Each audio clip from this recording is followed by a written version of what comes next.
Boa noite, hoje estamos aqui com o Dr. Luiz Fabiano, prazer. Ele que ingressou na Polícia Civil desde 1992, ficou 15 anos como investigador de polícia e em 2006 passou no concurso de delegado da Polícia Civil. Seja muito bem-vindo, Dr. Luiz. Estamos muito felizes pela sua participação. E conta um pouquinho pra gente sobre você. Sempre foi seu sonho atuar na polícia? Eu agradeço o convite, a participação aqui nesse podcast, né? O podcast das doutoras, achei muito legal. Obrigada. Criativo o tema. Olha, eu sou filho de policial, né? Meu pai foi delegado, mas ele também foi policial militar, né? Foi da Força Pública, né? E filho de peixe, peixinho é. Então eu via a rotina dele e acabei me interessando, né?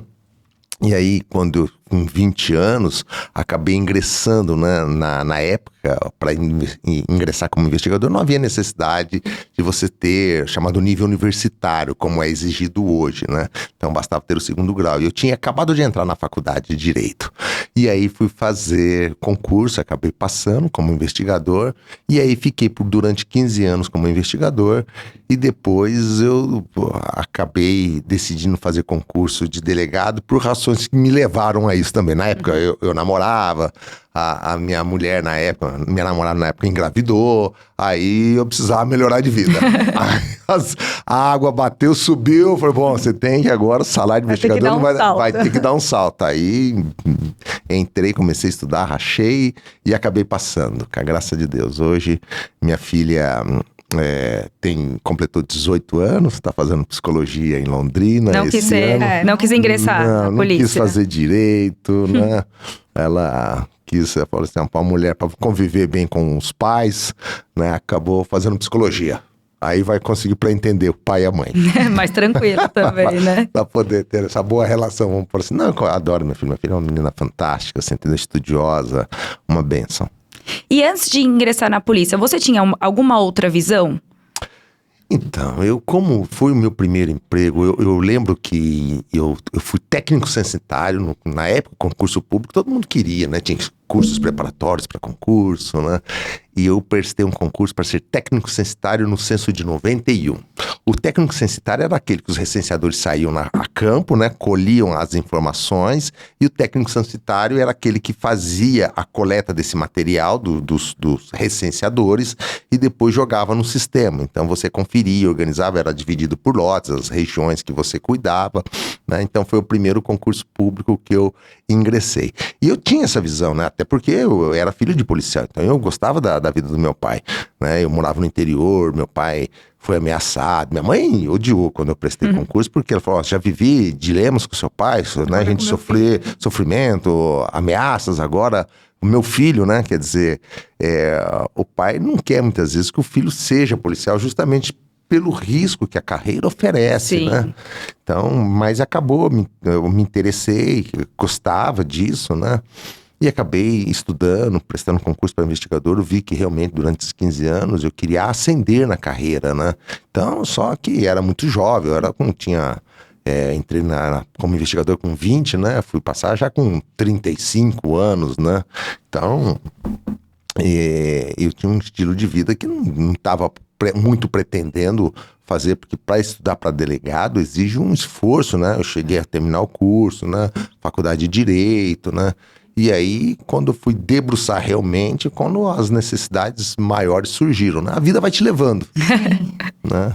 E quais as delegacias que você já trabalhou? E entre elas, consegue nos dizer diferenças gritantes? Não, eu trabalhei em poucas delegacias, eu não sou muito de trocar delegacia. Por exemplo, quando eu era investigador, eu trabalhei no interior, eu sou de Marília, eu era investigador em Marília, depois eu trabalhei aqui em São Paulo, trabalhei num departamento, na época chamava DERIM, né, que é na sede, lá na Brigadeiro Tobias, que eles chamam Palácio da Polícia. Depois eu fui trabalhar na primeira seccional, que é ali na Rua Aurora, né, na primeira seccional, 3º distrito. Trabalhei no 78, que é lá na Rua Estados Unidos. Trabalhei bastante. Trabalhei na Precatórias, né? Que pertencia a esse 78 também. Aí eu fui trabalhar num PS, que lá do Vergueiro, foi quando eu consegui estudar e passar realmente num concurso. E trabalhei na Delegacia das Mulheres, na primeira DDM, na Bittencourt Rodrigues. Sim. Depois eu virei delegado, fui pra Santo André e fiquei por lá. Ficou em Santo André? Tempo que você tá em Santo André? Desde 2007, né? Porque eu sou do concurso de 2005, fiz academia em 2006, assumi em janeiro de 2007 em Santo André. E lá eu fiquei... Não consegue ver diferenças assim? Eu não vejo. Sim, de delegacia, atendimento, sim, na estrutura da delegacia. Mas polícia a gente brinca que é tudo igual, né? Mesmo seja na condição de investigador, quando eu trabalhava no interior, eu sou de Marília. Seja onde você trabalhava na Seccional Centro, em vários lugares. Depois eu trabalhei como delegado no 6º Distrito em Santo André. Teve uma época que eu cobria férias de colega que tirava férias que pertencia à seccional. Aí eu fui trabalhar. Tinha mês que eu trabalhava em Mauá, tinha mês que eu trabalhava em Ribeirão Pires, que colegas que saíam de férias, eu ia lá e cobria férias dele, por falta de delegados, né? Aí eu gostei disso, era algo muito interessante. Mas você vê que o atendimento, basicamente, os crimes, as reclamações, a procura pelo qual a população procura a polícia, é tudo igual. Seja pelo estelionato, furto, roubo de veículos, tráfico de drogas, né? Acidente de trânsito, os dilemas e conflitos do dia a dia, da sociedade, da família. Basicamente, não muda, só, né? Seja no interior, na capital... Só muda o endereço. Só muda o endereço. E quais os maiores desafios legais que você enfrenta na profissão? Eu digo assim, privação de sono, estrutura, segurança... Contraprestação do Estado. Contraprestação do Estado falta, né? Sim, eu acho que tudo tem, né? Um pouquinho de cada coisa. Bom, falta de estrutura. A polícia hoje está melhorando a estrutura dela, mas ainda falta muito funcionários. A Polícia Civil tem um déficit de 30% de funcionários. A Polícia Militar tem um pouco menos, tem em torno de 20% de déficit de funcionários. Então, realmente, a falta de funcionários atrapalha bastante o bom exercício da profissão, né? Quando eu iniciei como delegado em Santo André, cada equipe havia 3 delegacias que oferecia plantão policial. E cada delegacia eram 5 funcionários por equipe. Aí você põe 5 equipes, né? 5 vezes 4, eram 20 funcionários por delegacia, né? Nessas 3 delegacias. Hoje nós somos em 3, um delegado, um investigador, um escrivão. Antes havia um delegado, 2 investigadores e 2 escrivães. Então tinha uma diferença. Não, era dois investigadores, um escrivão e um agente de telecomunicações, e um delegado, perdão. E em relação à privação de sono? Privação de sono, plantão policial é isso, né? Eu gosto de plantão, gosto de atender público, né? Esse atendimento é as coisas, né? Eu trabalhei essa noite, por exemplo. Trabalhou essa noite? Teve um caso. Obrigado. Tô mais ou menos, até que depois das 3 da manhã foi tranquilo. Aí você dá uma cochilada num sofá lá, né? Você não descansa porque tem barulho, o pessoal fica assistindo televisão, né? E você não consegue descansar realmente, também né? Não é um ambiente bem tranquilo pra você descansar, né? Você é vencido pelo cansaço, né? Você fica ali, o cansaço vem, bate e você cochila, né? Se tiver plantão agitado, realmente, aí você não vê o tempo passar. A hora que você vê, o sol já tá nascendo, 5 horas da manhã. A jornada é 24 por 48? Não, é 12 por 24, 12 por 72. Então, são 5 equipes de plantão, né, em regra, né, quando as equipes estão completas. Se alguém tira férias, aí diminui o seu tempo de folga. Então, aí a gente chama a roda em 4 equipes. Em tese, seriam 12 plantões mensais ou 15 quando tem alguém de férias, né? Que a escala da PM é diferente da escala da Polícia Civil. Lá é 12 por 36, né? Que eles fazem a escala. E nós, 12 por 24, 12 por 72. Né? São escalas diferentes. E, doutor, você como delegado, na própria delegacia ou fora dela, já sofreu algum tipo de ameaça, atentado? Já teve medo? Já, de né? atuar na polícia? Você vive dilemas, às vezes, né? Eu já sofri, eu acho que 2 vezes. Bom, vítima de roubo, eu já fui 2 vezes, quase morri na última, né? Na primeira, sempre de moto, né? As 2 vezes que eu fui vítima, efetivamente, de casos graves, né?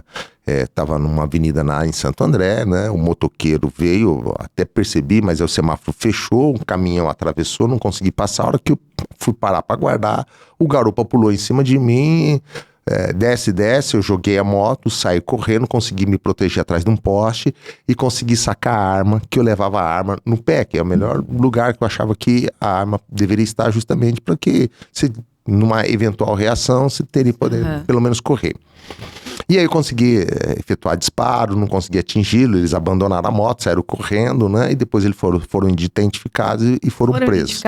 Esses foram porque teve câmeras de monitoramento que filmaram a ação, você conseguiu fazer uma investigação em cima, né?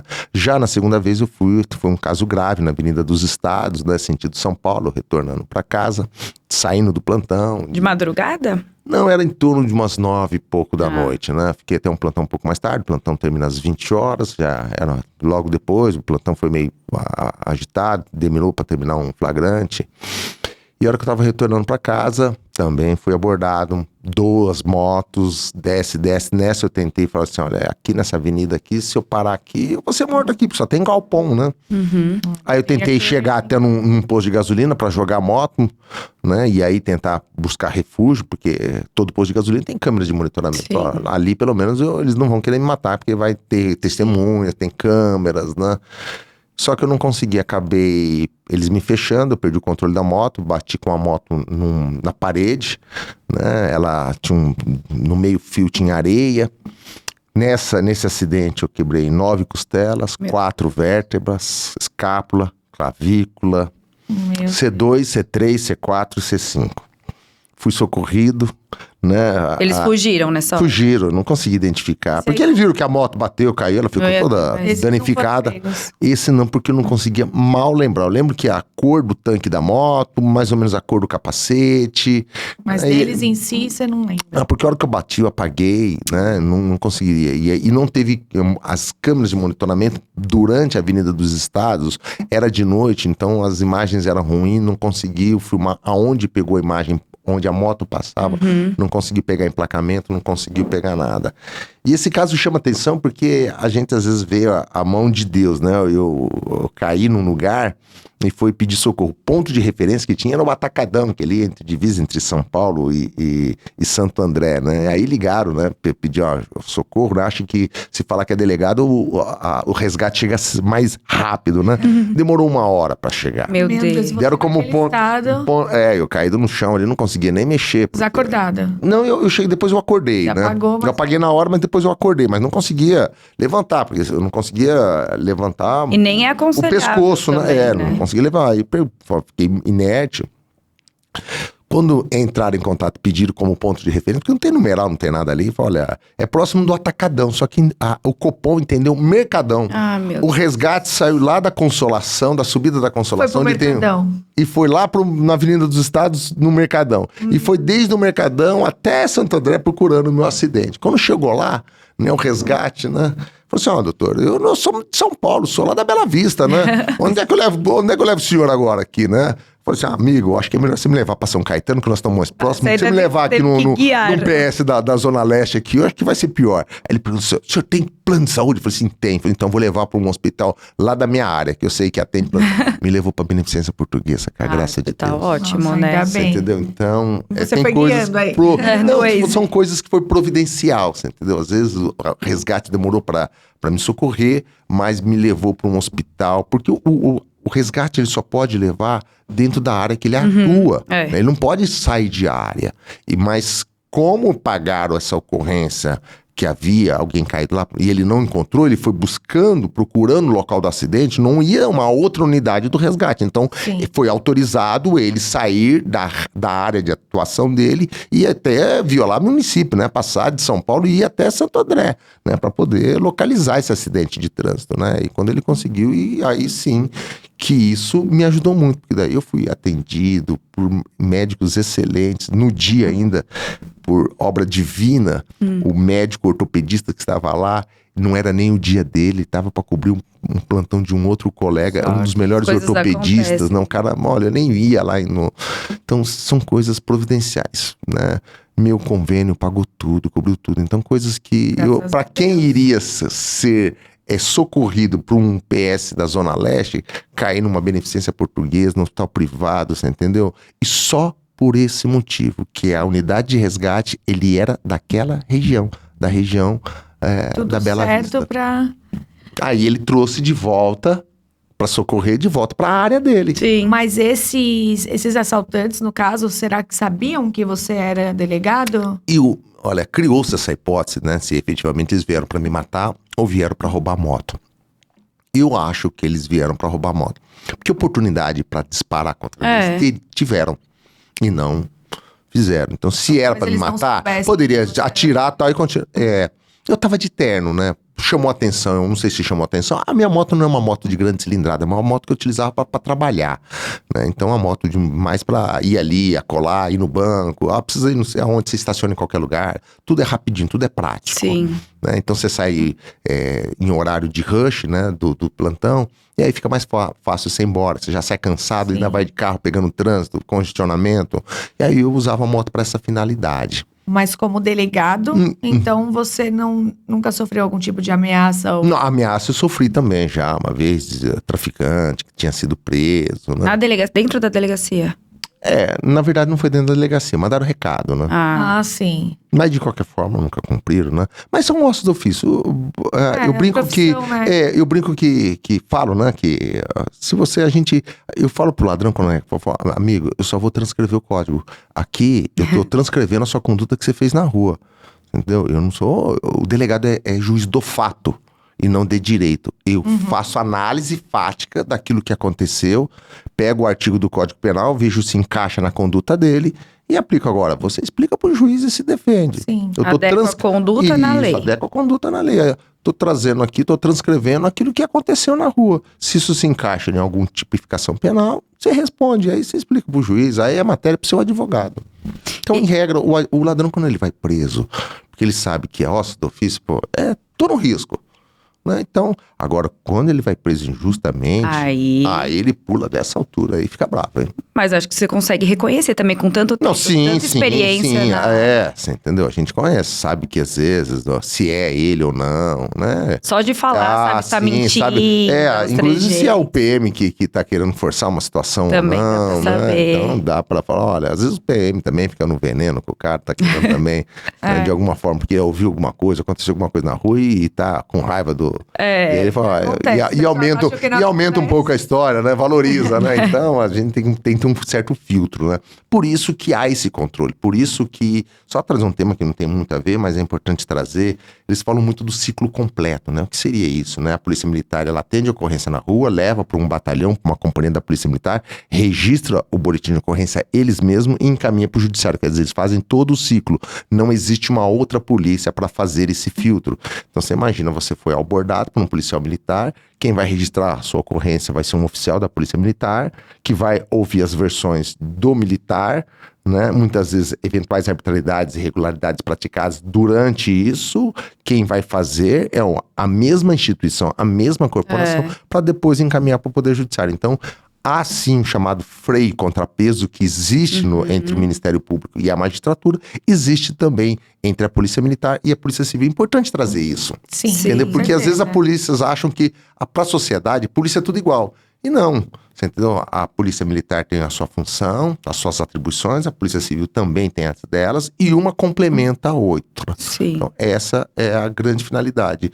E por isso que a Polícia Civil é contra o chamado ciclo completo. Porque há necessidade de uma outra instituição avaliar, né, de forma mais independente, né, e não se contaminar com as ocorrências. Porque às vezes, se é da mesma instituição, você queira ou não, eventual arbitrariedade, irregularidade é praticada por alguém da sua corporação, em nome da instituição ou da corporação, você vai querer tentar contorcer para que o nome da instituição não saia prejudicado. Exatamente. Tendo um outro olhar imparcial, é mais fácil sanar os erros, né? Você entendeu? Isso, por isso que tem duas polícias com atribuições distintas, uma prende, a outra registra, né? O esteja preso é dado pelo policial militar, mas o auto, né, de prisão em flagrante e a nota de culpa, que é aquele documento que a pessoa recebe, o indiciado recebe por estar sendo preso, o motivo pelo qual está sendo preso, quem assina e quem emite é o delegado de polícia.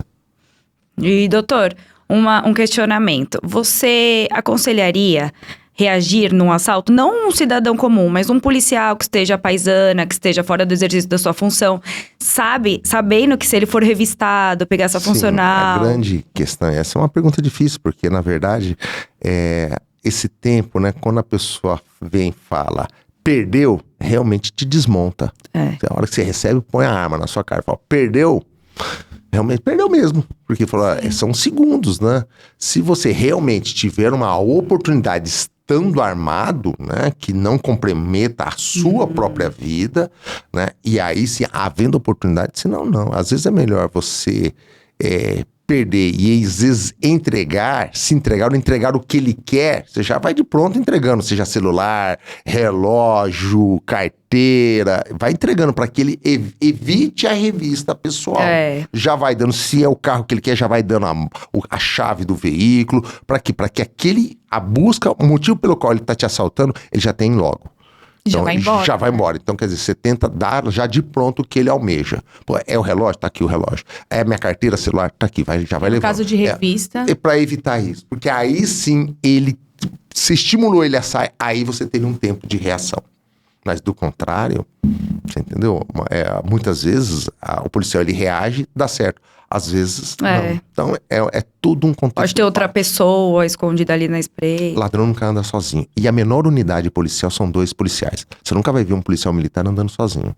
Você vai ver sempre em 2. Por quê? Primeiro, um oferece a segurança por outro, para depois os 2 oferecer a segurança de terceiro.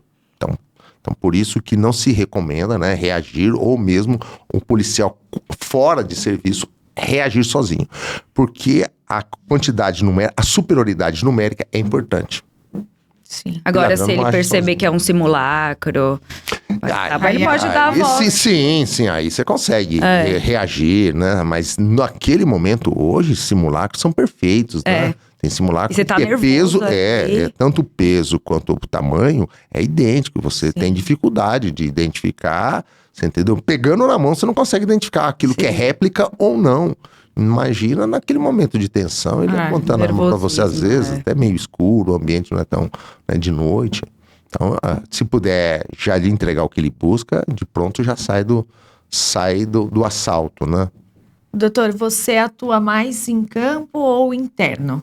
Eu trabalho em plantão policial. Plantão policial, o delegado fica mais interno, atendendo as ocorrências policiais. Você já trabalhou fora? Eu já trabalhei fora na época que eu era investigador, que eu trabalhei em outras unidades. Como delegado, eu sempre trabalhei no plantão policial. Então, o plantonista, ele vai atender casos, né, por exemplo, de morte em residência, latrocínio, às vezes um acidente de trânsito grave, locais onde efetivamente precisa da presença do delegado para fazer análise dos fatos ali, acionamento de perícia, né, eventual requisição, itens da perícia que precisam ser feitos, o delegado vai até o local, fala, olha, eu vou pedir sobre isso, sobre aquilo, para falar, perito, verifica isso, verifica aquilo. Essa parte é emocionante, né? É onde o delegado poderia auxiliar na elucidação dos fatos. Então você vai até o local e faz ali o chamado local do crime. E aí ajudando o perito ou mesmo ele, né, tendo a visão dele, olha, eu preciso desse quesito aqui, daquele. Então é feito algo a 4 mãos entre o perito e o delegado. E nesse tempo todo, teve algum crime ou algum caso que te marcou mais? Os casos que mais marcam, que mais me chamam a atenção, esses casos graves sim, né? Mas o que me dói é o suicídio. Suicídio é algo que me chama a atenção porque a pessoa busca a própria morte, né? Quando você vai num local de suicídio, né, eu já vi pessoas que amarrou a corda no pescoço, na cabeceira da cama, deitou, rolou e morreu. A gente imagina que é algo, né?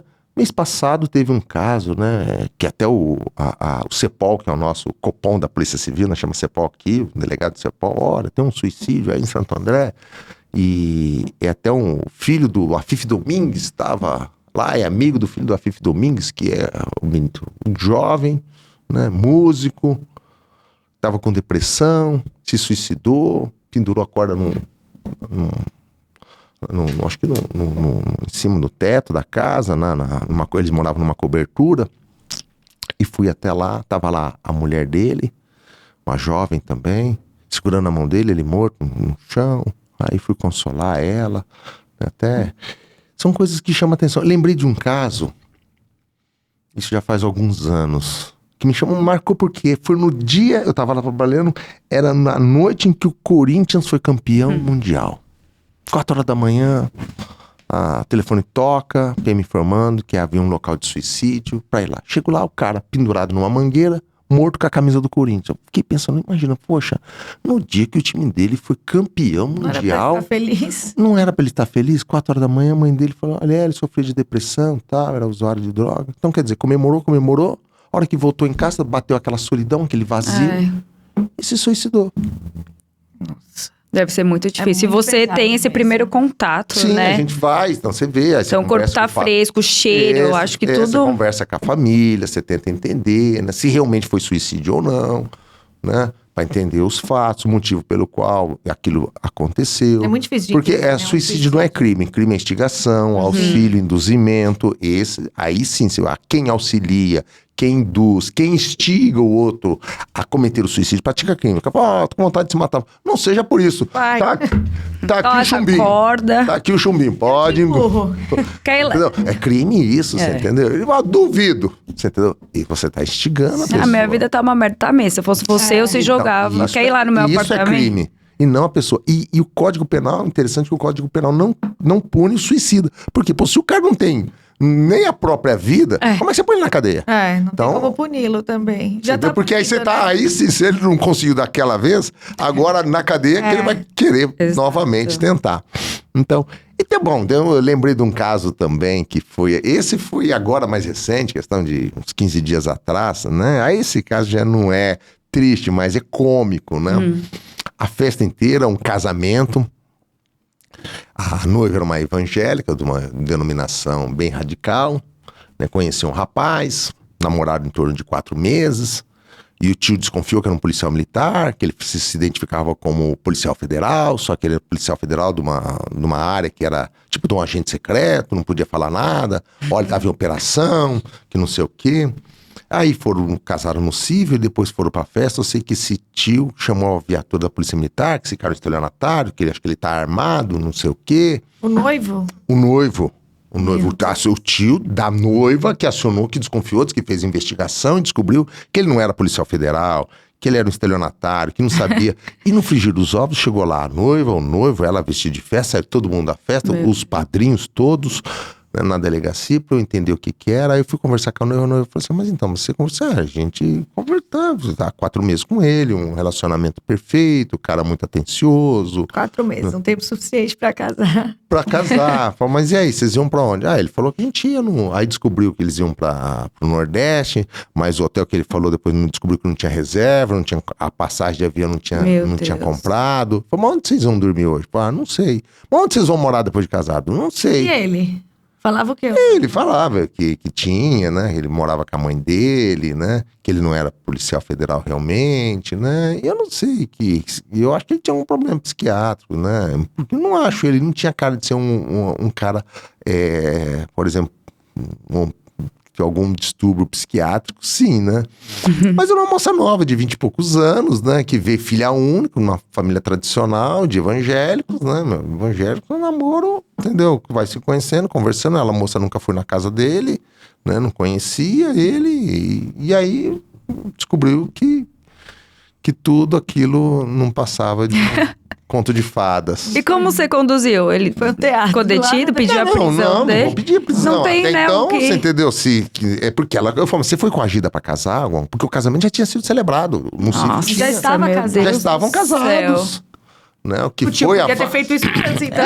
No começo do casamento. Lá atrás. O tio tem todos, que ele não deixava. Toda vez que ia conversar com ela, ele impedia, intervia, né? Falei, poxa, mas agora que assinou o documento, falei, bom, não sei se vai ser anulado esse casamento ou não sei que fim teve. Mas a princípio ele não cometeu crime algum. Né?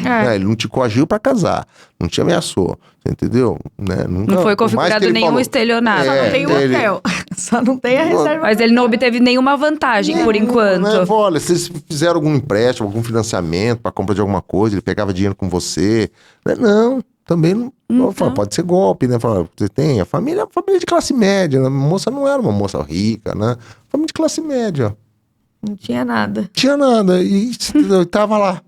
casando. Aí isso me chamou a atenção, de novo. Todo mundo no sábado à tarde. Todo mundo na delegacia. Todo mundo, de festa. 20. E interessante que do lado dele não foi ninguém. Mas nem o pai e a mãe. Coitado. Não foi o pai e a mãe, não foi a irmã, não foi ninguém. As testemunhas do casamento, tanto do lado dele quanto dela, eram os dela. Da família dela. Então na festa, só foi ele. Na festa do casamento dele, só foi ele. Ele só queria uma família. Ele queria ser acolhido. Me chamou a atenção. Mas nada disso te chamou a atenção, né? Então, doutor. Ô, doutor, e explica um pouquinho, nós sabemos, né, mas muita gente tem a curiosidade de saber qual o papel do delegado no flagrante.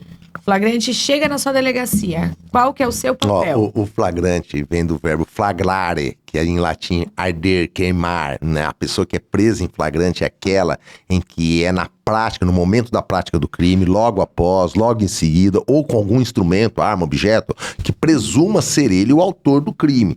Então qualquer pessoa pode prender a pessoa que praticou um crime.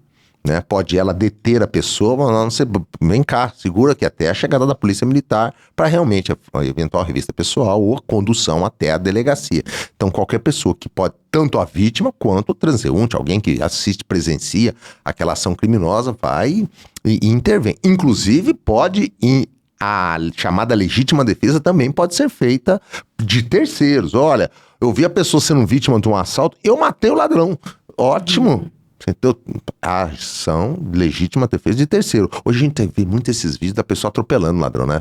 Vê um assalto, a pessoa hoje, a sociedade está revoltada com o aumento da criminalidade e acaba avançando com o carro e atropelando o ladrão.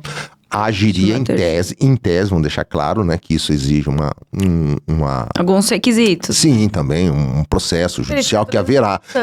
Que ele estaria aquela pessoa que matou aquele ladrão porque havia alguém com risco de vida. Então, se alguém está exposto a um risco de vida, a legítima defesa é essa, seja própria ou de terceiro. Então, pode ser feita. Agora, a prisão em flagrante as partes são apresentadas na delegacia, seja o autor, seja a vítima, seja de que crime for, né? Seja crime patrimonial, crime sexual, crime contra animais, que hoje tem maus tratos também, né? Que embora quem trata do crime de maus tratos é a lei ambiental. E aí o delegado faz essa análise, o delegado é o juiz do fato, né? Ele faz a análise fática daquelas circunstâncias, olha, a conduta do autor se encaixa a algum artigo do Código Penal. Então encaixou. Então ele vai responder por esse crime e vai ser encaminhado, né, para o juiz ter ciência desse fato. Aí tem a chamada audiência de custódia, para saber se ele precisa permanecer preso ou pode responder em liberdade. Importante trazer que a Constituição traz que é a presunção de inocência. Então, a regra é responder livre, solto e não preso. A exceção é a prisão. Sim. Então, quer dizer, a pessoa tem direito, enquanto não houver uma sentença com trânsito em julgado, a pessoa não pode ser acusada, falar que ela praticou aquele crime. Ainda o processo está rolando. Então, em regra, poderia responder em liberdade pelo crime que praticou. Então, essa é a regra no nosso país. Há alguns requisitos que realmente as pessoas, para garantir, né? Na teoria, né? E conforme o entendimento jurisprudencial, né? Teoria. De tribunais superiores, para uns de uma cor, para outros de outra, né? Diz que tem um ditado que diz que, falou assim, olha, todo mundo aqui, Deus falou que todo mundo vai ser azul. Aí descobriram que a tonalidade azul pode mostrar muito. Pode ser azul claro, azul escuro, azul celeste, né? Então, começou assim, né? Mas a prisão em flagrante, então, o tal do esteja preso, quem faz é o policial militar, né? Ele detém a pessoa, conduz até a autoridade policial que vai fazer a análise fática, porque tem informação jurídica sobre isso. O policial militar não é um requisito para ingresso na carreira de policial militar, seja os praças, mesmo oficiais, né? Não exige, né? Para ingresso como oficial militar da polícia militar, o concurso é FUVEST, nível 2º grau. Para delegado de polícia, o concurso é superior, nível superior. Você tem que ser formado em direito. Então, também, né? E inclusive agora com a OAB, né? Passar na OAB. Não basta ser bacharel em direito, você tem que ser também passar no concurso da OAB para poder prestar o concurso de delegado e ter tempo, né, no exercício da advocacia. Então, aí o delegado que vai fazer o auto de prisão em flagrante, onde aí sim é emitida a nota de culpa para o autor, para que nessa nota de culpa ele tenha ciência, motivo pelo qual está sendo preso. E como funciona a investigação em si, o inquérito? Porque nós sabemos que a depender do crime, os procedimentos mudam. Por exemplo, o tráfico, que tem a parte da exoneração das drogas. Bom, o inquérito policial ele pode ser até iniciado, né, de 5 formas, tanto de ofício pelo juiz, pelo Ministério Público, pela representação da vítima, pela polícia, né, que através da portaria do delegado, né, e pelo auto de prisão em flagrante. Então, as modalidades de instauração de investigação são várias. Tanto pode ser, como disse, são 5 as formas que pode se iniciar uma investigação. Toda investigação começa por um inquérito. E o primeiro ato de procedimento do inquérito é a portaria do delegado de polícia. Ele baixa uma portaria, diante disso instaura-se um referente inquérito policial para apurar esse fato. E aí ouve-se testemunhas, vítimas, requisições de perícia, faz eventual necessidade de interceptação telefônica, então, prisões temporárias, preventivas, tudo para poder dar a elucidação do fato. Quando encerra-se esse inquérito, é feito um relatório, e nesse relatório pode incluir o indiciamento daquela pessoa. Indiciar significa que há indícios de que aquela pessoa praticou aquele crime. Então, por isso que chama-se indiciamento. Não é a prova cabal. Essa virá na sentença final. Sim. Mas o indiciamento quer dizer, a polícia indica que aquela pessoa praticou aquele crime do qual ela está sendo investigada, pelos motivos X, Y e Z. Então aí, dependendo do crime, seja crime sexual, crime de tráfico de drogas, tudo isso pode ser feito. Se é, por exemplo, com relação ao entorpecente, tem que haver a perícia para a constatação da droga, pesagem da droga, né? Se há o local da apreensão, se vai ser tráfico ou o chamado porte ou posse de entorpecente. Isso tudo vai ser analisado no inquérito que delito a pessoa vai responder. Doutor, como que funciona a fiança? A fiança é arbitrada pelo delegado em crimes apenados até 4 anos, né? Com pena máxima até 4 anos, e a fiança, em regra, seria um salário mínimo, que em regra o delegado arbitra. Pode, dependendo da capacidade financeira da pessoa, aumentar aí, justamente, né?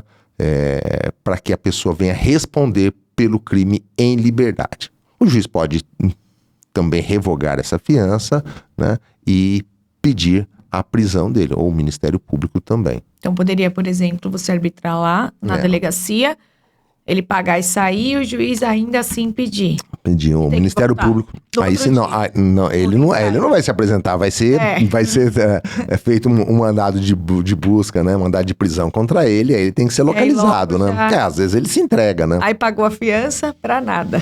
Não, a fiança, se ele for absolvido, ele vai levantar. Isso, ele consegue levantar o dinheiro, né? Se for condenado, vai reverter para a taxa judiciária. Isso, fica pro judiciário. Ele não tem direito a esse... Pode até, inclusive, a própria desse valor pago, a vítima, eventualmente, na indenização, tentar pedir esse dinheiro, levantamento de dinheiro a título de indenização, aí para complementar, né, aquilo que ele foi... que ela teve vítima do crime. Às vezes é vítima de furto, foi lá e furtou a casa inteira. Né? Ou furtou um relógio, um celular, seja lá o que for, né? Tem que ser indenizado, né? Ou estelionato, muitas vezes, né? A pessoa teve um golpe, sofreu um golpe. E você é chamado bastante para atuar como testemunha da acusação em processo judicial? Essas testemunhas de acusação, em regra, em crimes contra a pessoa, injúria popular, né, em que você trabalha no inquérito. Como delegado, eu trabalho mais em plantão, salvo se eu for, por exemplo, prender alguém que matou alguém, e aí eu consigo, naquele momento, fazer uma investigação. Às vezes a gente consegue, olha, matou a mulher lá, quem foi? Foi o marido. Pô, vamos estar atrás do cara, né? Vamos ver se a gente consegue pegar ele hoje, né? Pô, prendeu o cara hoje, foi localizado e tal, e aí a gente consegue fazer, naquela prisão em flagrante, naquele inquérito que é feito meio de forma sumária ali, demonstrar que ele é o autor daquele crime. E aí ele vai para responder por júri popular. Às vezes o juiz entende, ou o Ministério Público, alguém arrola o delegado como testemunha para falar sobre aqueles fatos. Lembrar que testemunha é sobre um fato e não sobre partes. Às vezes a pessoa fala, olha, eu vou chamar, arrolar a pessoa para ser testemunha minha do meu processo, como fosse lá só para falar bem dela ou defender a pessoa. Sim, testemunha de antecedente. Isso, né? E a testemunha, ela é sobre o fato. Até a gente brinca, olha, o cego e o surdo, eles podem ser testemunhas, desde que aquela deficiência dele não impede, né? Sim. O surdo, ele não ouviu, mas ele viu o crime, né? O cego, o cego ele não viu, mas ele ouviu o disparo, ouviu os fatos, ouviu a gritaria, ouviu a fala de alguma isso, forma. então ele sabe pela audição dele que era o fulano e era o Beltrano que estava naquele ambiente. Embora ele não tenha visto, mas ele tenha ouvido e pela voz ele identifica. Então, as testemunhas, elas são do fato e não das partes de A ou de B. Sim. Doutor, e na delegacia, em algum momento, algum flagrante, você já se desentendeu com o advogado criminalista? É difícil. Às vezes o advogado vai tentando convencer o delegado de que aqueles fatos que lhes são apresentados, né, não seria motivo de prisão em flagrante, né, justamente para que seja feito melhor apurado o inquérito policial. O delegado tem essa discricionariedade, né, por isso que a gente fala que o delegado ele é o juiz do fato. Fato apresentado, eu tenho a discricionalidade para entender. Falo, olha, essa pessoa eu vou autuar em flagrante e vai ficar preso. Não, eu não vou autuar ele em flagrante. Eu acho que eu não estou convencido que esse crime aconteceu dessa maneira.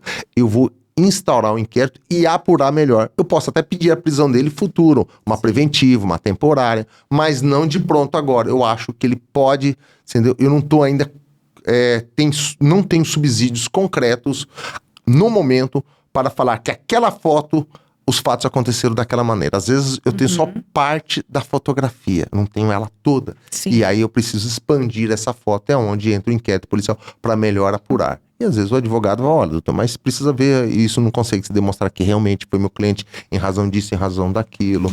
Mas forçar, não, advogado você entendeu? Eles entendem, né, que realmente. E outra, na polícia a gente brinca que o passarinho tem que cantar na gaiola. Solto ele não canta. Aí o advogado não ganha, né? Porque ele não vai querer pagar se ele vai responder em liberdade, né? E aí, você entendeu?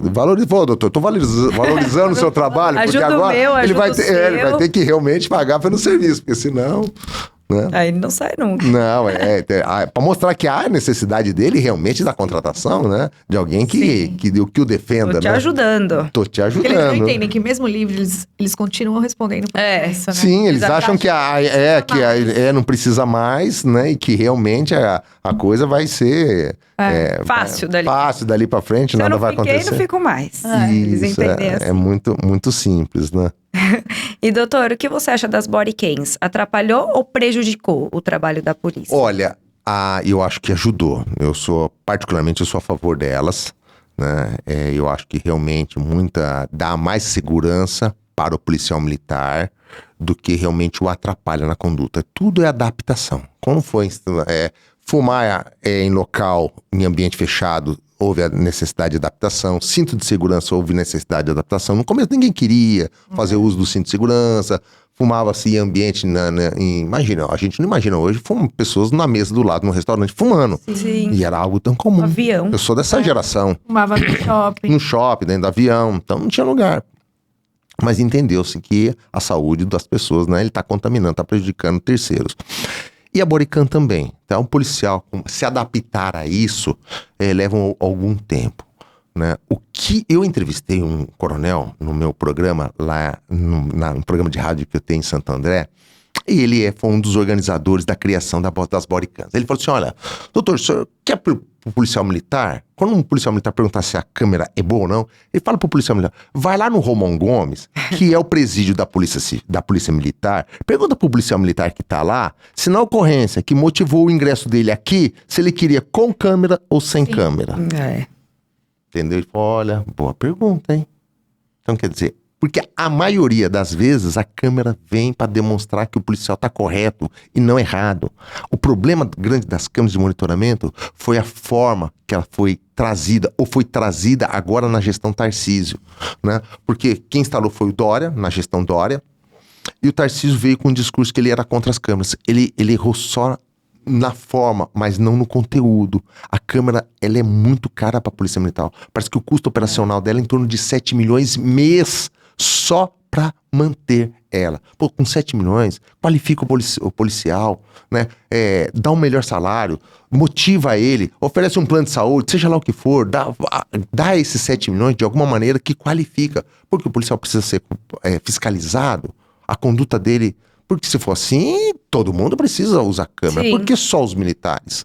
Né? Vamos Então, dar com a capacete, grande questionamento, comprar. se ele tivesse vindo com o discurso, olha, eu sou a favor das câmeras, eu acho que realmente essas câmeras ajudam muito, dá transparência no trabalho, na conduta do policial, ocorre que o custo operacional dela é muito alto. O dia que o nosso Estado tiver dinheiro para gastar com supérfluo, como câmeras para fazer fiscalização do próprio policial, eu as compro. Mas no momento a nossa prioridade agora é investir no homem, no trabalho, na qualificação, no salário. Polícia de São Paulo é uma das piores pagas no país. Polícia Civil, então, nem se fala. É a penúltima da federação. Quer dizer, o estado que mais arrecada é que pior paga. Então, quer dizer, isso sim. Se ele levantasse esse discurso, a sociedade iria absorver. Opa, então tá. Então não tem realmente, grupamentos que eu sou contra, por exemplo, o GAT, o GOI, Garra da Polícia Civil, Rota, BAEP, que são realmente operações que esses policiais, eles não podem ficar pensando se naquele momento que ele está agindo, que ele está sendo filmado, aquilo vai se voltar contra ele ou não. Ele tem que agir. É fração de segundo. Então ele precisa realmente não pensar 2 vezes. Sim. Né? Tem um ditado no direito que diz que é melhor ser julgado por 7 do que carregado por 6.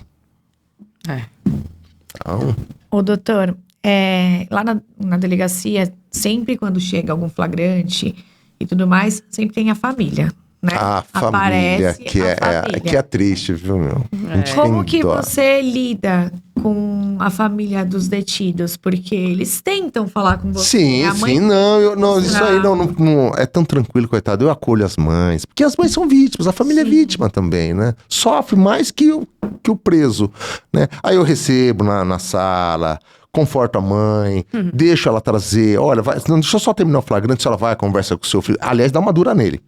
E traz alimento pra ele, vê o que ele vai precisar, porque realmente o fato dele ser preso, né, ele vai responder pelo crime dele. E eu não sou daquele delegado que ladrão bom é ladrão morto. Ladrão bom é aquele preso e responder pelo crime dele, porque eu sei que o trabalho da Polícia Civil foi bem feito. Conseguiu descobrir a autoria, colocou o cara na cadeia, deixa a justiça decidir. Deus não me deu procuração de vida e morte. Então, Sim.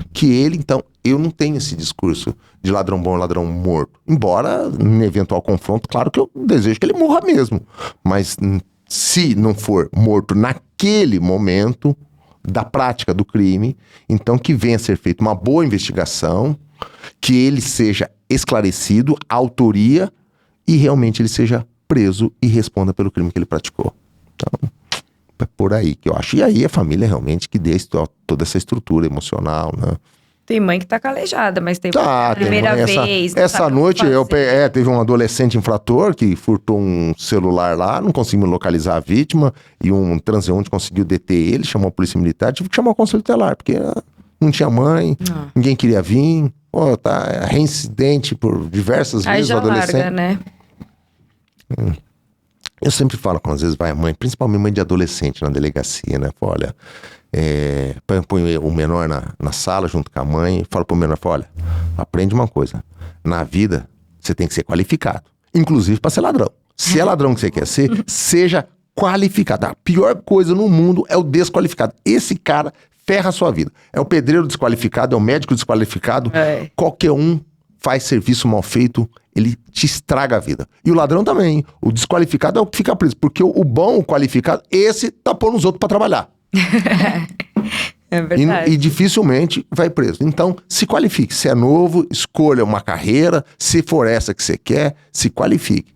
Verdade. E doutor, você comentou que o seu pai não gostou muito de saber que você iria seguir a carreira policial. Não, meu pai até gostou. Minha mãe que sua ficou. mãe. Porque ela foi casada. Meu pai foi policial militar, foi da Força Pública, policial militar. Ela deve Depois ter ele se passado tornou poucas delegado, boas. né? Sim, então ela viveu agruras, né? E aquela coisa, as experiências, né, negativas que ela viveu quando meu pai na carreira, embora quando eu entrei, meu pai ainda estava na ativa, mas já estava aposentando, já estava no finzinho de carreira. E ela não queria, né? Falou, olha, né? Não era isso, você entendeu? Sim. Não queria viver as dores, né? Um risco da profissão que eu vi que seu pai... Preocupação, mas isso é natural de mãe. Mas hoje ela se orgulha, né? E que sua filha escolheu a psicologia. Mas você aconselharia ela, delegada, entrar pra polícia civil? Eu aconselharia, eu acho que a Polícia Civil, pelo menos na Polícia Civil, que é a carreira, né, a instituição da qual eu pertenço, eu estimulo as pessoas a entrarem. A Polícia Civil é uma bela de uma carreira, né? Às vezes o delegado, por exemplo, da Polícia Civil, o delegado da Polícia Federal, quem atende? Eu gosto de público. O delegado da Polícia Federal não atende público. Só trabalha com crime de colarinho branco. Então você não consegue, muitas vezes, tráfico de drogas, lavagem de dinheiro, são crimes que você não tem contato com a população. Aquele povo doído, machucado, que precisa de um acolhimento, é o delegado da Polícia Civil que faz. Sim. Entendeu? O da Polícia Federal, né, às vezes, você não tem contato com ninguém.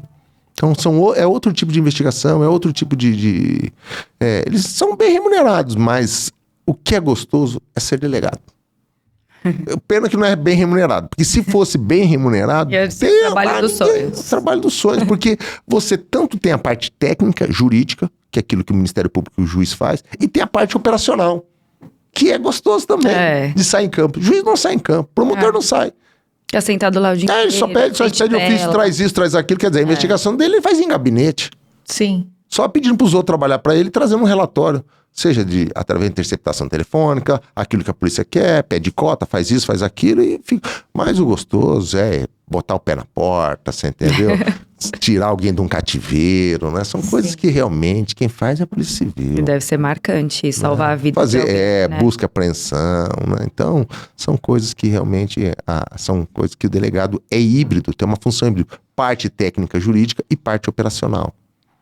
Doutor, e você já perdeu algum colega de profissão por conta da profissão? Sim, tem colegas que foram perdidos, né? Seja em assalto, né? Ou mesmo em suicídio, tem muito índice de suicídio agora na polícia, você entendeu? Tá subindo bastante, né? No momento eu não tô recordando o nome de pessoas que...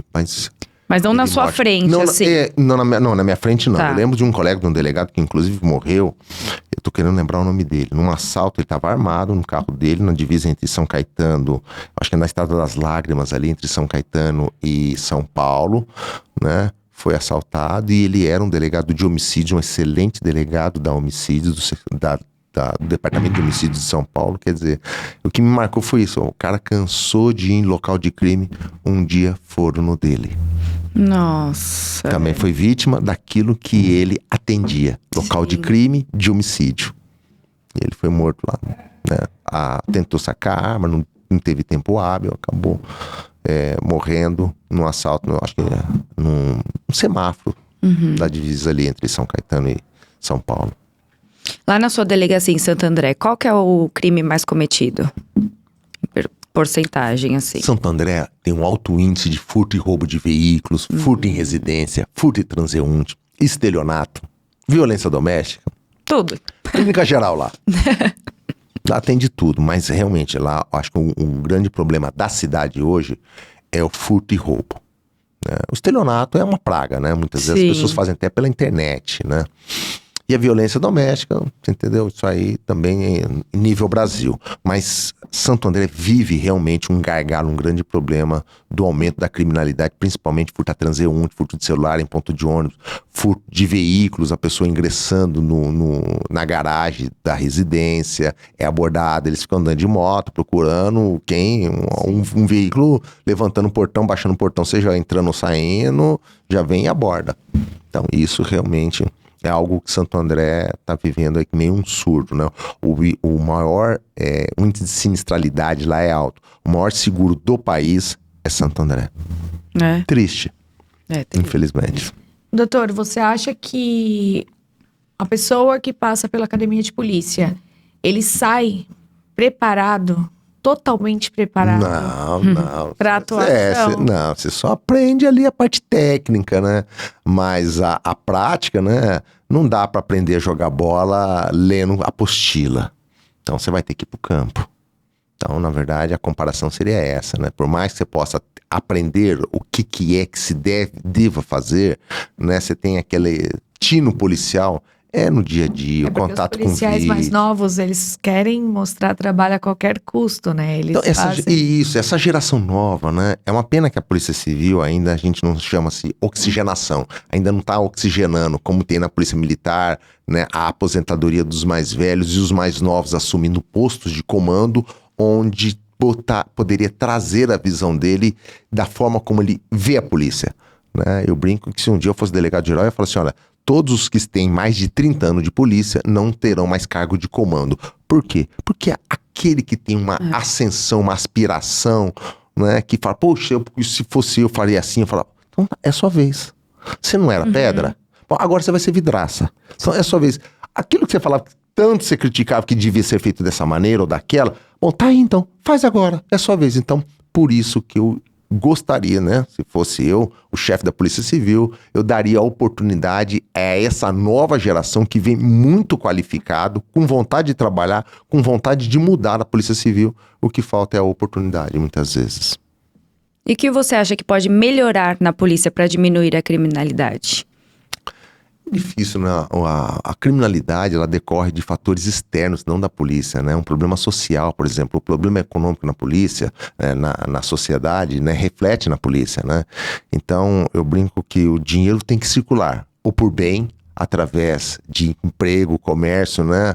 O PIB do país, ou por mal, na forçada, através do crime. Então, a pessoa Mas não talvez tem se trabalho. abrisse mais concurso para pessoas mais qualificadas. Não resta dúvida que na rua. a solução, você entendeu? A falar que a polícia pode contratar, dobrar a capacidade dela, que realmente nunca vai deixar de haver crimes, né? Mas realmente haveria sim a necessidade de maior número de contratação de policiais, a melhor qualificação para eles, né? E a instrumentalização desses profissionais através de viaturas, Sim. qualificação, informatização de tudo, né? Hoje a Polícia de São Paulo é uma das melhores do país. Nós não podemos reclamar, muitas vezes existem tecnologias hoje na Polícia Civil que não tem em outros estados. Eu entrevistei hoje deputado federal, né, Paulo Bilinski, ele foi, né, se envolveu numa namorada, entrevistei ele, né, e ele foi delegado de homicídio. Falei, olha, no meu caso, né, se a mulher tinha matado ele, ou tinha se matado, ou eu teria ele praticado numa briga de casal, né, foi feito perícias que eu, como delegado e trabalhando no setor do homicídio, não sabia que a polícia tinha. No caso dele, para tentar demonstrar. Aí ficou caracterizado que ela tentou matá-lo e depois se suicidou, ela tinha problema, né, psiquiátrico, parou de tomar remédio, ele convidou ela para morar com ele, era do Rio Grande do Sul, convidou para morar com ele num período da pandemia, aí como não queria demonstrar que ela sofria daquela doença, aí parou de tomar o remédio, aí surtou e aí acabou tudo, aconteceu. Mas ficou caracterizado, demonstrado num inquérito muito bem feito que ele não foi o culpado, que houve suicídio no caso dela, e não... ela, uma tentativa de homicídio contra ele vítima de homicídio, mas ela se suicidou. Porque muitas vezes imagina que o delegado, ele, uma qualificação, né, seja por armado, ele era professor de tiro, né, então, de armamento de tiro, então poderia ele ter, né, a arma era dele. Passou bastante na mídia, né? Sim, na época foi bem e as pessoas já ajudaram. Ele quase faleceu, né? Ele perdeu um dedo, né? Então, realmente, ele saiu bem sequelado desse incidente, né? Mas mostrou que ele foi vítima. Foi e ela, de uma perícia bem feita. Muito bem feita, uma investigação muito bem feita. Hoje, a Polícia Civil consegue, antes, no local de crime, que nem essa mesa aqui, ela consegue a gente colher a impressão datiloscópica da pessoa. Então, hoje a Polícia Civil tem software que se eu colher a impressão digital de alguém, eu mando para um banco de dados do IIRGD, onde se imprime o RG, onde é feito o RG, você traz o RG da pessoa. Então, antes era por confronto, você pegava as digitais no local do crime, pega as digitais dos suspeitos, 10, 20, 50, e vai confrontando. É esse. Zero, então, dá negativo, Sim. não achamos. Não achava Hoje a pessoa. você já consegue Hoje achar. não. Hoje você já imaginou um software que consegue rodar milhões de RG, de impressões, para poder falar assim, essa é desse fulano aqui, você traz foto, traz endereço, traz tudo da pessoa. Então, hoje, imagem, se você colher imagem e tiver uma nitidez de no mínimo 70%, você também consegue identificar a pessoa por imagem. Pô, pega câmeras de monitoramento, pô, a imagem da pessoa tá aqui, ó. Joga nesse software. Daqui o RG é esse fulano aqui. Desde que ele tenha RG São Paulo, né? O banco de dados tem que estar alimentado da informação. Então, às vezes, ele é de outro estado, não fez RG em São Paulo, mas um dia chegará nesse nível onde haverá um RG, um documento único no país, e aí essa informação vai ser compartilhada, né, entre os estados. Porque você pode fazer um RG para cada estado. Sim. Não necessariamente você precisa. O CPF é único. Já o RG é estadual, um documento estadual, e você faz um no estado onde quiser. Por exemplo, ó, tô morando em São Paulo, vou fazer um RG aqui. Tô morando no Rio, faço um RG. Não tem problema algum. Doutor, você como policial, como que você lida com a segurança sua e da sua família? Então, é duro a gente falar de si mesmo, né? A minha mulher fala que eu sou meio desligado, né? Que eu tenho, às vezes a gente acaba realmente baixando a guarda, né? Ela é mais atenta, mas eu ando armado 24 horas, né? Então, eu tenho cautela, não entrar e sair da residência, né? Fechar o portão. Quando eu tô chegando em casa, eu verifico antes se tem algum carro estranho na rua parado, né? Se eu tô andando na rua, eu sempre tento ficar mais próximo da calçada, né? Do lado da calçada para ter uma segurança. Nunca sentar de costas pra porta. Então tem coisas que a gente pode realmente, né? Ter atitudes que você teria pelo menos um mínimo de eventualmente de uma reação, para não ser pego de surpresa. Que o fator do crime é a surpresa. Quando o ladrão falou perdeu, a surpresa é dele. Agora, se o ladrão ele não vai estar surpreso, eu lembro um dia nós fomos num local, fui perder a campanha e minha mulher, tá até meu enteado junto no carro, né, com a minha filha, né, e vieram dois. Era ladrão, né? Dois jovens, né, andando na calçada, e minha mulher falou, olha, eu saquei a arma, e a hora que eles se aproximaram, eu saquei, só segurei a arma. Eles olharam pra mim, viram, desistiram na hora. Não vale a pena. Acho que não vai dar. Vou pegar. Então, é isso. Mas e se eles estivessem armados? Se eles tivessem, eles não iam, porque eles não iam me pegar de surpresa, porque eu já tava com a arma no punho. Então, aquele perdeu, não ia ter. Perdeu foi ele. Sim. Que a hora que ele viu que eu tava armado, segurando a arma, você entendeu? Eu falei, olha, tô esperando, tô pronto. Fala. Tem até então, o elemento surpresa já não existia mais diferencial. ali. Então, eu tirei o elemento surpresa. Ele ia chegar muito próximo, aí ele ia falar, perdeu. Bom, então, esse você não vai falar, porque eu já tô esperando. Então, isso é o diferencial no assalto. Se tiver essa oportunidade de antever por um segundo, o cara não vai. Ele não enfrenta. Ele fala aqui, ó, aqui não. Tem até um colega nosso policial que uma vez nos aconselhou, assim, tá no farol? Tem alguém suspeito? Você tá em um monte? Abre o vidro e encara. Mas e o medo?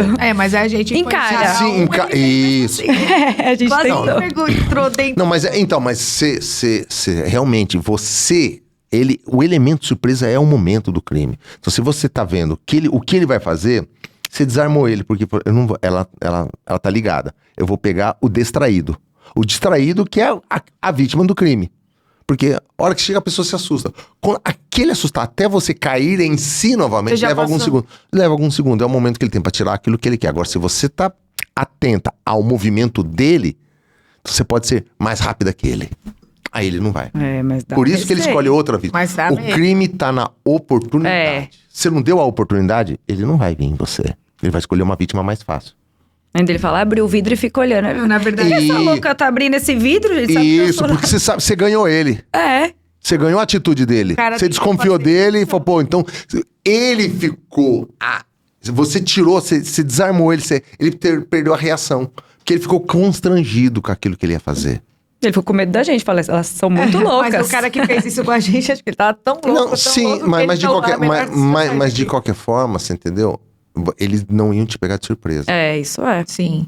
Então, esse é o grande diferencial. Então, se é dica, essa dica foi boa. Encara. Realmente, não tenha medo. Encara. Pra ele vir, ele não vai te trazer surpresa nenhuma. Porque você já tá esperando o movimento dele.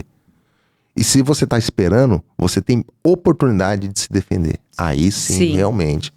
Seja o que for, seja fugir, seja reagir, seja gritar. Verdade. E doutor, no seu momento de lazer, nas suas férias, você ainda assim porta sua arma? Ah, sim. Você cria hábito, Todo lugar, né? Ah, difícil eu sair sem arma. Mas você consegue Relaxar. Não, relaxar a gente relaxa, você entendeu? Né? Dá pra relaxar, né? Relaxa, minha mulher, olha, ela não relaxa, né? Ela é mais atenta que eu, né? Mas eu relaxo sim, você entendeu? Você tá em lugares onde ninguém te conhece, você entendeu? Tem ambientes que você realmente dá pra você ficar confortável, né? É que tem lugares, por exemplo, você tá andando de carro hoje, realmente você tem que estar atento, principalmente semáforo. Semáforo eu evito a primeira fila, prefiro ficar na segunda fileira de veículos, com uma certa distância, para que se eventualmente eu precisar fazer um movimento brusco, eu consigo esticar o carro para a direita ou para a esquerda, espaço, né? Tem espaço. Melhor ficar no meio? Melhor, né? Porque você tem dois espaços de fuga, tanto para a direita quanto para a esquerda, né? E eles vêm sempre pelas calçadas, né? Ou pelo meio, então... Pra depois fugir também, né? Isso, então, porque é o carro mais forte. Porque se ele tiver que passar uma faixa de rolamento para pegar a segunda faixa, na volta ele pode ser atropelado também. Seja por um carro ou por uma moto. Então ele prefere aquelas duas faixas, do lado da calçada ou do lado ali daquele canteiro central, né? Que tem, que eles chamam de ilha, né? Então esses são os locais mais vulneráveis, né? Que você tem. Você é a primeira... E mulher realmente passa a ser vítimas também. Sim. Mais fácil. Andar com isso filme lacrado, mas aí também Então, não pode. Um insufilme já foi hoje garantia de você ninguém saber o que tem dentro, né? Hoje o conceito de segurança é realmente não ter o carro filmado, justamente para saber quantas pessoas estão lá dentro. Imagine se A feição, né? Imagine se você for sequestrado, tem dois ladrões que te rendem, põe você dentro do carro, né? Uma viatura parada do lado. Num semáforo, seu carro tá todo filmado, lacrado, não vai ver. Agora, se o carro não tiver filmado, imagina uma mulher com dois caras, um do lado de cada lado, no banco traseiro. A PM já olha e fica olhando o que tá acontecendo ali naquele carro. O policial rodoviário falou isso pra mim quando ele fez eu tirar meu filme. Sim, tira o filme. Por quê? Porque a oportunidade que tem de alguém assistir ou perceber que aquilo é um assalto, que aquele movimento no carro é incomum, é estranho, seja de uma viatura ou de algum outro veículo que passa e percebe aquela ação, mas tá estranho, que é dois homens, aquela mulher no meio, ela tá meio nervosa, tá assustada, né? Vamos ligar e vamos seguir. Agora, com o carro filmado, como que nada, você não sabe o que tá acontecendo lá dentro. Então, a orientação hoje não é usar filme no carro, deixar o carro realmente limpo. Justamente Agora que você me diz isso, o meu carro foi filmado. Doutor, nós chegamos ao fim do nosso bate-papo. Agradeço. Mas foi muito legal. É muito legal a gente saber do outro lado, né? Porque nós, como advogadas criminalistas, sabemos deste As pessoas acham que somos rivais, mas não tem nada a ver. A gente se ajuda, a gente Eu brinco que hoje em dia, né? Até tem uma frase que diz que hoje em dia o crime não tá compensando nem pro advogado. Não tá. Tá difícil a vida pra todo mundo, inclusive pro ladrão. O crime. Não, o crime também tá tendo tanto depende, mas se for realmente o qualificado. Só se ele for qualificado. Isso, o qualificado sim, que hoje o crime da moda é o estelionato, né? Difícil. O futuro vai ser isso, o ladrão desqualificado que não souber praticar nenhum tipo de golpe, seja pela internet, pelo telefone, ele vai ter que pegar em arma. Porque hoje tá fácil ganhar dinheiro aplicando golpes. Seja de que maneira for. A criatividade deles são terríveis. Terríveis. Então, hoje, esse é o crime da moda, o estelionato. No futuro, só nóia vai usar. Tem 38 números com a minha foto, desde 2020. Aplicando empréstimo. E ninguém faz nada. Já tá na delegacia, já tá com o juiz, já tá com tudo. Então, você vê que não tem, as pessoas acham que realmente, né, não tem como evitar. E as pessoas caem. E não tem, você não tem mais prioridade, porque você joga o seu nome no Google, sai tudo, sai foto, sai tudo. E nós perdemos nossa credibilidade como advogada criminalista, já sofremos ameaças, porque a gente lida com pessoas... Com o meu nome como advogada que faz empréstimos. Eu faço empréstimos.